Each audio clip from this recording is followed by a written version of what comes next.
sanso Emma Obibia Akwaba ede eba too much GHS so Ghana wahala dwumedie ena wani gu so a wo hwe mosomfo muni aba epiesi kapa enen so minimum ede eye ehye na abusuafo exposes yidie jese danida enoma ekoso danida obi wo obi a jese wo obeyi neto obi wo obi a wode ne baba besi eye pinsie so asopa no atwere no anaso watwe na se ewo eye efom na ene de eye Reverend Isaac Owusu Bempower sanso aba eye abonti ebim na ne nsem a wode etu edwa yi de abusuafo esewani ensese ye ka de echo se de wo no aba abonti se wo be expose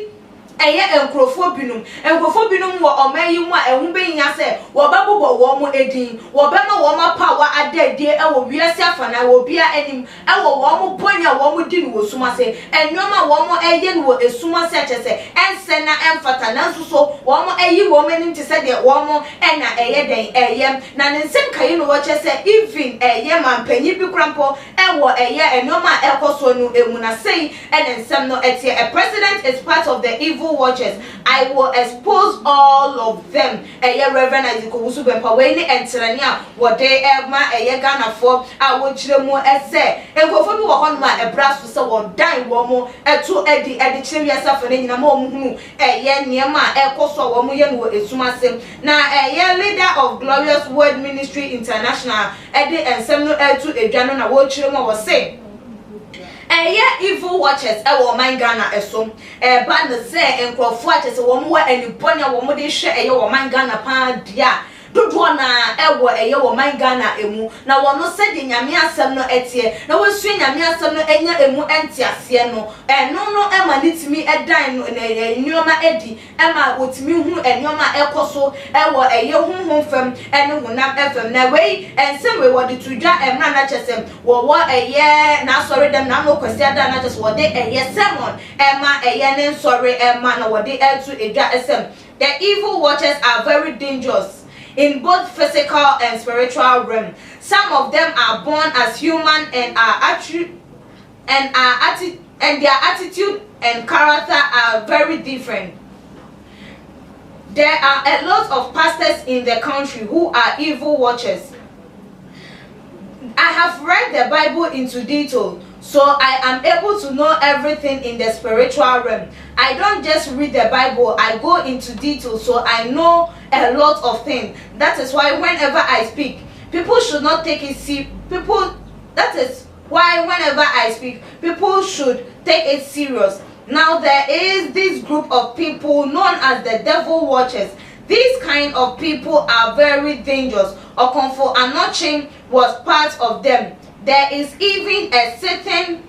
president who is part of them. I know pastors like Prophet in Cancer and other occultic masters who are human but part of evil watchers. I will soon mention their name, but I will only tell you the identities of those who are dead. We ene ensem ma yem papa ede etu edwa awo kire mu atese evil watchers atese wo mo ehwe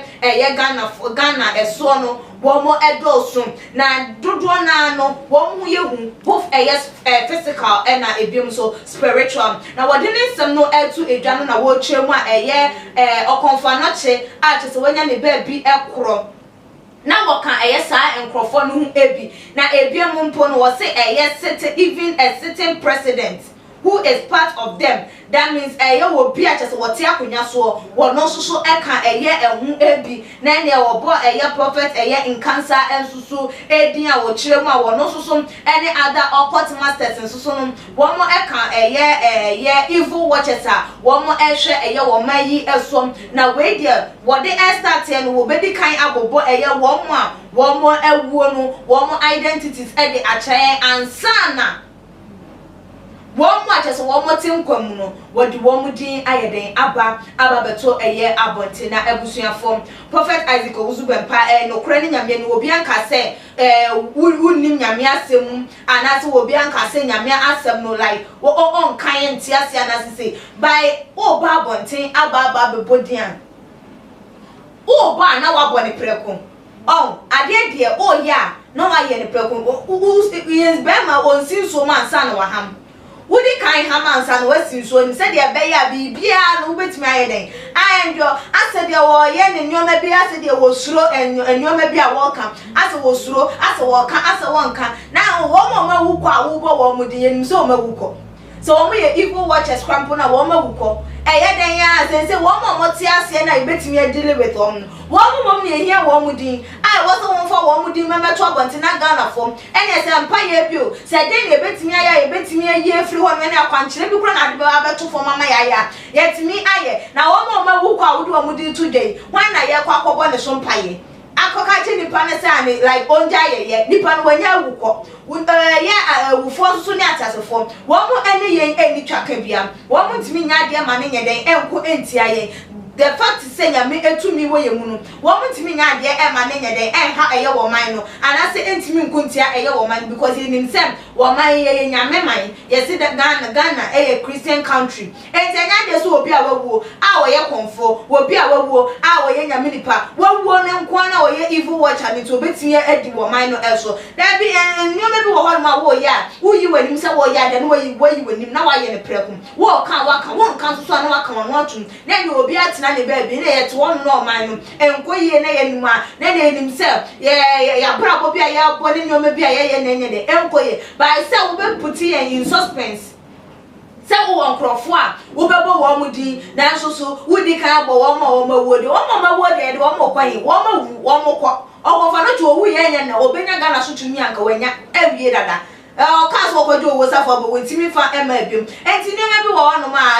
sebi wanimu a no me bi wo no ma mo kan na maka ne preku se wonhura na wonhuro na waka na ade ato won na yenim se sitting president a wote akonya so sese ye mampanyi his excellency na nadu dankwa Akufo-Addo no ene mampanyi a wote akonya so sese ana mampanyi fufuro bi wo hu won ma yenim no a wo no susu edi wo mayi eso a tese yehu ene be wo ma like sisi so Ghana for dwen ho a wo mo enye den ente eye asem enti se eye nyoma bi wo na wo hwe na evil watchers bi koso na bibi enkoye wo mamu na hu behia so wo maye betu esa na ebetimi asisa enyoma na no kwan a ene yentempa fe din na den ebra bonte na wo mo mabuo ne de ye hia wo mo edin sese emfa enye hwe na no na binu mo se papa we our starti my fino na nensem kan ye krampo no ekire se nensem no ensisi so dodo na esusu se eye papa eye prophet ana se Reverend Isaac Owusu ebempa eye nensem no eni kwase ye fa ede ye se because the work no enyina so bia enimu wakwakoda na chese na da ye so no wakore na mantre bi na so na da ye na chese work kan eye nensem ti ma ye fa enye eye asem na susu ni nyina mu no abusua ya so edafom eye ya se edin no so wo bobo ba wo bobo afre wo mo wu so enti edu atiasefo de so a ye de beba aba so na so abra so se eye sa ene mahu we ma ye se mate se ne yentimi emodin no ye nyai because Ghana ye ya dey say believe in suspense biem ye pebro ye names row 10 evidence prove ye di be gina so ne aka se ade we say na tie na ne etu anamo wo ho a ye hu sese na ye sese ya bre ene mi hu ye menka bi di sie wunim se wonka ene emfa me to abonten ma wo bia nso so enti eye ehu ensem ebi ye papa ensem odi atude se na nso hu no ACF for wadwentwe no ebra e too much GH your comment section so like your videos na share all the social media platform meeting at the EQS kapada sene yebusane share. Too much GH. Me did akose Japan. E prepare mbese TV. Me share too much GH. Omo de mufua. Hey, omo sports and as entertainment. Hey, omo de mufua. Mo ko so show mo. No any by GD bia. Me da ma say love you. Too much GH. We boy wate. Shout out to your fans and everybody who is watching Too Much GH. Me dey the Isaac Odwampo. Obetun afem the great ampo. Mbrembrem. Wonu me nka mo ni hwe Too Much GH. Too much GH. Mo ye too much. Na me so me ye amo fire.